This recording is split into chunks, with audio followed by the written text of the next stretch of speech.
হুমায়ুন আহমেদ এইটা দেখলে কষ্ট পেতেন কিনা, প্রথমত যদি এই কষ্ট যাতে না পায় এই জন্য তো হুমায়ুন আহমেদ আল্লাহর কাছে আগেই চলে গেছেন। বরং হুমায়ুন আহমেদের যে বিবেক বুদ্ধি, এই বিবেক বুদ্ধিতে সম্ভবত হুমায়ুন আহমেদকে আল্লাহ আগে নিছে শাওনের কাছ থেকে। শাওনের এই অবস্থা দেখলে শাওন আনোয়ার হোসেনের মতো যে আমিনার মা কইয়ে মরে যাইত। তো হুমায়ুন আহমেদের ওই দুর্দিন আসার আগেই তারা আল্লাহ নিয়ে গেছে।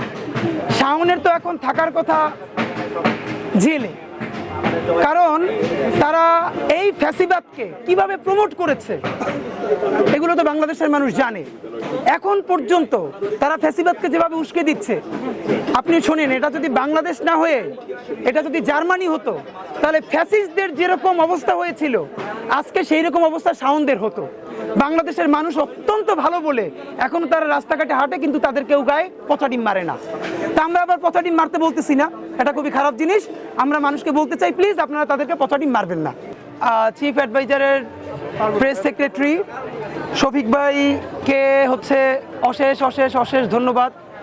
সমস্ত সুশীলতার সংজ্ঞা ভেঙে উনি যেই সুশীলতা বাংলাদেশের মানুষ পছন্দ করে না সেরকম একটা কাজ করেছেন। আমি প্রথম ধন্যবাদ জানাই বইছার এই স্টলকে, যে অত্যন্ত মূল্যবান এই ডাস্টবিনটা এইখানে রাখার জন্য। দ্বিতীয়ত ধন্যবাদ শফিক ভাইকে এইখানে এই ময়লা ফেলে সুশীলদের অন্তরে জ্বালা বাড়ানোর জন্য। তৃতীয় সুখবর আছে একটা সুশীলদের জন্য, যেহেতু জ্বালা বেড়েই গেছে আমরা আরেকটু জ্বালা বাড়াই দেই। আমরা ঘোষণা করব কাল পরশুর মধ্যে, আমাদের স্টলের কাজ চলছে, আশা করি কাল পরশু আমরা উদ্বোধন করতে পারবো ইনকিলাব মঞ্চের স্টল। আমরা ঘোষণা করব যে সারা বাংলাদেশের স্কুল, কলেজ, ইউনিভার্সিটিতে এবং পাবলিক প্লেসে এই অত্যন্ত সুন্দর ময়লার মধ্যে যে ময়লা ফেলে ছবি ফেলাতে পারবে, আমরা তাদেরকে ইনকিলাব মঞ্চের পক্ষ থেকে সারা দেশে পুরস্কার পাঠাবো, এটা আমরা ঘোষণা করেছি। এবং আমরা উদ্যোগ নিতে চাই, বই থেকেও বলতে চাই, আমরাও করব। এই প্যাটার্নের ডাস্টবিন সারা বইমেলার প্রত্যেকটা স্টলের সামনে সামনে থাকতে হবে এবং এইটাই হবে ঘৃণা স্তম্ভ। সুতরাং আরও সুন্দর করে বললে যাদের জিপার মাঝে মধ্যে আটকানো মনে থাকে না, তারা যেন এইটার পাশে এসে দাঁড়ায়। সুতরাং ফেব্রুয়ারির সারাদিন জিপার খুলে মুতে দিন এবং মুততে হবে এইখানে। এই হলো প্রথম প্রশ্ন। এই যে মুতে বলতেছি, হ্যাঁ, সুশীলদের অন্তর জ্বলে যাবে, এই জ্বলে যাওয়াটাই শান্তি, কারণ আমরা মুতার আরো ভালো ভালো শব্দ জানি, ওইটা না বলে এইটা আমরা বলার মধ্যে আনন্দ আছে। দ্বিতীয় প্রশ্ন হলো, বিয়ে বাড়িতে দেখেন এর থেকে বাজে আর্গুমেন্ট, অসভ্য সুশীলতা বাংলাদেশে যে এই 96টি আর্গুমেন্ট এসছে। বিয়ের অনুষ্ঠানে কারা গেল? ছাত্র জনতা। বিয়ের অনুষ্ঠানে কি দাওয়াত খাইতে ফেরেশতা আসছিল? দাওয়াত খাইতে ফেরেশতা আসলে সেখানে তো ফেরেশতাই যাবে। বিয়ের অনুষ্ঠানে আপনি ইবলিসরে দাওয়াত দিচ্ছেন কেন? বিয়ের অনুষ্ঠানে ইবলিস আসলে সেখানে তো আমজনতা কেন? সেখানে তো ফেরেশতা গিয়ে আক্রমণ করবেই।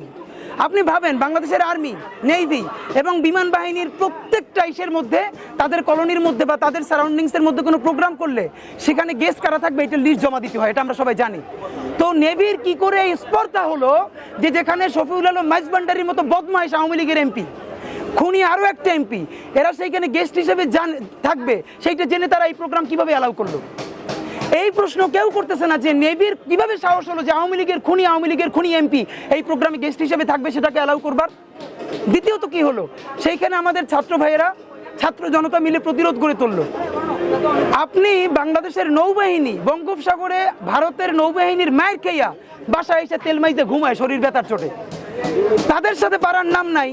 আমাদের ছাত্র জনতা যখন তাদেরকে খুঁজতে গেল তাদেরকে কিভাবে তাদের গায়ে হাত তুলেছে আপনারা দেখেছেন। এই সুশীল পোনার মতো জাউরামি, অসভ্যতা স্বাধীন বাংলাদেশে আর কিছু নাই। বাংলাদেশের মানুষের প্রতি অসম্ভব ভালোবাসা, এই সুশীল বয়ান, এই অসভ্যতার বিরুদ্ধে সমস্ত ফ্রেমিং কাঠামো ভেঙে তারা একটা নতুন বাংলাদেশের পক্ষে দাঁড়িয়েছিল, এটাকে বন্ধ করা যাবে না। সুতরাং নতুন সভ্যতা হলো এইরকম ডাস্টবিন হাজার হাজার তৈরি করতে হবে, শীষ থেকে শুরু করে যার যা ত্যাগ করতে মনে চায় সব এইখানে করবে, নাম্বার 1। দ্বিতীয়ত, আর্মি, পুলিশ, বিডিআর যারাই এইরকম গুন্ডা সন্ত্রাসীদেরকে ডেকে প্রোগ্রাম করবে তাদেরকে গণপ্রতিরোধ গড়ে তুলতে হবে, এটাই নতুন বাংলাদেশ। ধন্যবাদ।